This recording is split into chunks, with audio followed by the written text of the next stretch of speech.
इस 16-17 अप्रैल को यूपी के गाजियाबाद से एक ऐसी घटना निकलकर सामने आती है जिसको सुनने के बाद हर किसी का खून खौला। एक ऐसी खबर जिसने भी इसको देखा, पढ़ा और सुना, उसका खून खौल उठा। दरअसल ये घटना है ही इतनी खतरनाक और शर्मनाक कि आपके भी सुनने के बाद आपका भी खून उबाल मारेगा और सोचने पर ही बेबस होगा, मजबूर होगा कि कोई क्या हवस के में अंधा होकर इंसानियत को शर्मसार भी कर सकता है, अपनी सगी बेटी का बलात्कार भी कर सकता है।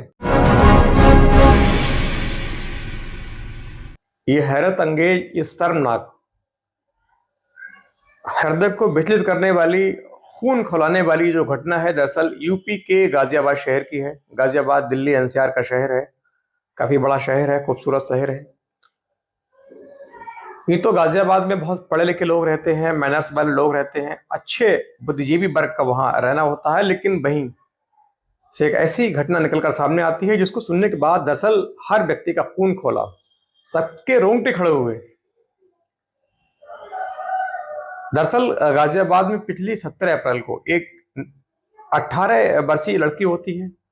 वो अपने ही पिता के खिलाफ कोर्ट में तमाम एविडेंस, यहां तक कि वीडियो लेकर, रेप की वीडियो लेकर कोर्ट में पेश होती है। जज साहब से कहती है कि मेरे पिता के खिलाफ मुकदमा दर्ज कीजिए, मेरा पिछले 5 वर्षों से मेरा पिता मेरा शोषण कर रहा है, मेरे साथ रेप कर रहा है। मैंने अपने भाई को, चाचा को बताने की कोशिश की, लेकिन सबने मुझे चुप रहने के लिए कहा, मुझे उल्टा डांट डपट कर शांत करा दिया। मैं 5 साल तक लगातार ये शोषण सहती रही, लेकिन अब मेरी बर्दाश्त से बाहर है। यहां तक इस दौरान एक बार वो प्रेग्नेंट भी हुई, लेकिन उसका अबॉर्शन कराया गया। उसके बाद दूसरी बार जब प्रेग्नेंट हुई तो फिर इस बार उसने हिम्मत करके, हौसला करके पुलिस को सब कुछ बताने की सोची। दरअसल गाजियाबाद निवासी एक व्यक्ति होता है, उसकी फैमिली गाजियाबाद में रह रही होती है, चूंकि बाहर का रहने वाला होता है, यहां रहकर काम कर रहा होता है। अचानक उसकी जो पत्नी है, किसी बीमारी के चलते उसकी मौत हो जाती है। अब परिवार में एक बेटी, 2 बेटे बचते हैं, एक भाई बचता है। धीरे धीरे जो पत्नी को गुजरे काफी वक्त हुआ, धीरे धीरे पत्नी का जो गम है पति भूल चुका था। बच्चे भी कहीं ना कहीं मां का जो गम है भुलाया तो नहीं जा सकता, लेकिन कहीं ना कहीं वक्त के साथ कम जरूर हो जाता है, क्योंकि वक्त ही सबसे बड़ा मरहम है, सबसे बड़ी दवाई है। और तमाम जो लोग हैं अपने कामकाज में लग जाते हैं। जो पिता है, बच्ची का पिता है, जो पीड़ित बच्ची का पिता है, ये हैवान टाइप का था, शैतान टाइप का था। दिन भर काम करके शाम को घर लौटता। तो ये रिश्तों की जो मर्यादा है उसको तार तार करके, उसका कत्ल करके, मानवता जो रिश्तों की एक अहमियत है उसका कत्ल करके, इसको अपनी ही बेटी पसंद आने लगती है, अपनी ही बेटी पर ही नजर रख रहा था, उसकी हर एक्टिविटी पर बैनी नजर रख रहा था।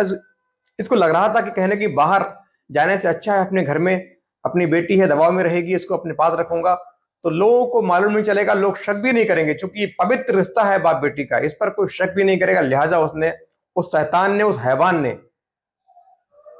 उसके दिल में जो शैतानियत जाग उठी थी, उसके दिमाग में जो गंदी उपज चल रही थी, उस उपज के चलते उसने अपनी बेटी पर नजर रखना शुरू किया। बेटी को हर वक्त बेवक्त अपने पास बुलाता, उसको खूब पैसे देता शॉपिंग करने के लिए, चीज खाने के लिए, घूमने के लिए। बेटी इन तमाम चीजों से अनजान थी, उसके पिता के दिमाग में क्या चल रहा है। चूंकि बेटी थी, उसके लिए पिता ही उसके भगवान होते हैं, उसके सब कुछ होते हैं। बेटी ने पिता को रत्ती भर भी नहीं सोचा कि मेरे पिता के दिमाग में मेरे लिए क्या चल रहा है, क्योंकि उस वक्त बेटी की उम्र 14 वर्ष थी। एक दिन पिता ने अचानक बेटी को अकेले घर में पकड़ा। 14 वर्ष की जो बेटी है उसकी कितनी हिम्मत है, इसका अंदाजा आप लगा सकते हैं। उसमें कितनी हिम्मत होगी, कितना उसने विरोध किया होगा। कि अंधा, ये हवस की आग में अंधा भूखा भेड़िया, बाप की शक्ल में ये भेड़िया, शैतान दरिंदा, इसने अपनी ही बेटी का मुंह दबाकर उससे रेप किया, बलात्कार किया। और उसको बाद में बताया, यदि तुमने किसी से कहा तो मार मार कर तुम्हारी टांगे तोड़ दूंगा, समाज में तुम्हारी बेइज्जती होगी, बदनामी होगी, तुमको घर से निकाल दूंगा, तुम दर बदर फिरोगी, बाहर तुमको गुंडे पकड़ लेंगे, फिर तुम्हारे साथ वही करेंगे जो मैं कर रहा हूं। उसके बाद जो बेटी है वो किसी तरह इस दर्द को सह गई, चुप रही। उसने सोचा माँ पास नहीं है, भाई का कोई भरोसा नहीं है, पिता ये कर रहा है, बाहर जाऊंगी तो मुझे खिलाएगा कौन, कहाँ रहूंगी, बाहर दरिंदे हैं, तमाम दरिंदे पिता की शक्ल में, पिता की तरह बाहर भी दरिंदे मिलेंगे, शोषण होगा, इससे अच्छा है कहीं ना कहीं घर में रहा जाए।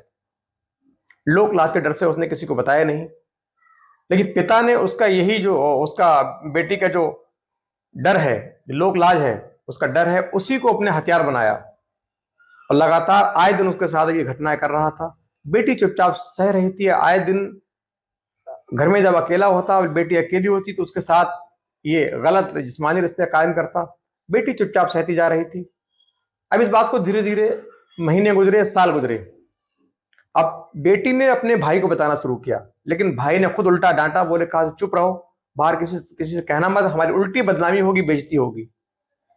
अब बेटी का एक हौसला कहीं नहीं कि उसमें जगा पुलिस को बताने के लिए, बाहर आवाज उठाने के लिए, लेकिन भाई ने उसकी आवाज को दबा दिया। और फिर चूंकि भाई भी नाबालिग था, उसने उसकी बात को इतना गंभीरता से नहीं लिया। उसके बाद उसने सोचा कि मुझे खुद ऐसा कुछ काम करना चाहिए, मुझे खुद ऐसी कोई सबूत बनाना चाहिए जिससे मैं बाहर जाकर लोगों को बता सकूं, पुलिस को दिखा सकूं, जिससे मेरी पुलिस में सुनवाई हो, पिता के खिलाफ कार्रवाई हो।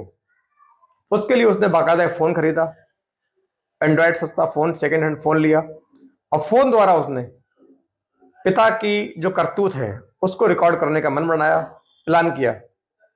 एक निश्चित दिन पिता ने उसके साथ कुकर्म करने की सोची। उसने पहले ही बेटी ने पिता का इरादा भाप कर उस फोन को चुपके से कोने में रख दिया, छुपा दिया। सिर्फ कैमरे की जो कैमरा है, जो लेंस है, वो सिर्फ दिखाई पड़ रहा था, बाकी पूरा फोन छुपा दिया, उसको साइलेंट लगा दिया।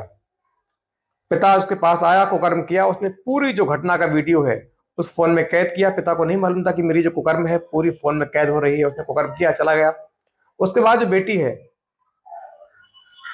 गर्भवती होती है, पिता उसका जबरदस्ती घर पार करा देता है। फिर ये जो घटना, जो कुकर्म है, लगातार पहले की तरह चल निकलता है। उसके बाद फिर बेटी गर्भवती होती है।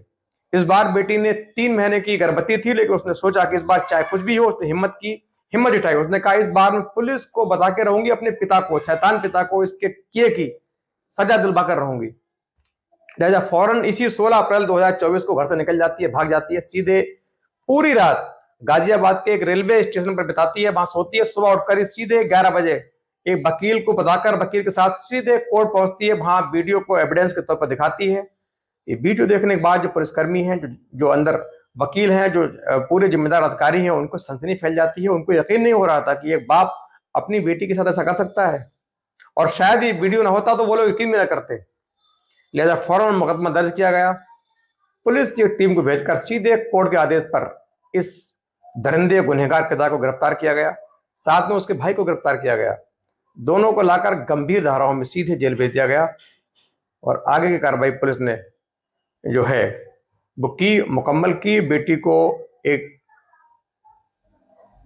जो सुधार होते हैं, बाल सुधार गृह होते हैं, वहां भेज दिया जाता है। उसके संरक्षण में बेटी अब रह रही है। लेकिन निश्चित तौर पर जो घटना है दिल को झकझोर देने वाली है, अचंभित कर देने वाली है कि एक बाप अपनी ही सगी बेटी का इस तरीके से बलात्कार कर सकता है। निश्चित तौर पर हमारे आपके लिए शर्मिंदा करने वाली घटना है। समाज की जो मानवता है, इंसानियत है, उसको तार तार कर देने वाली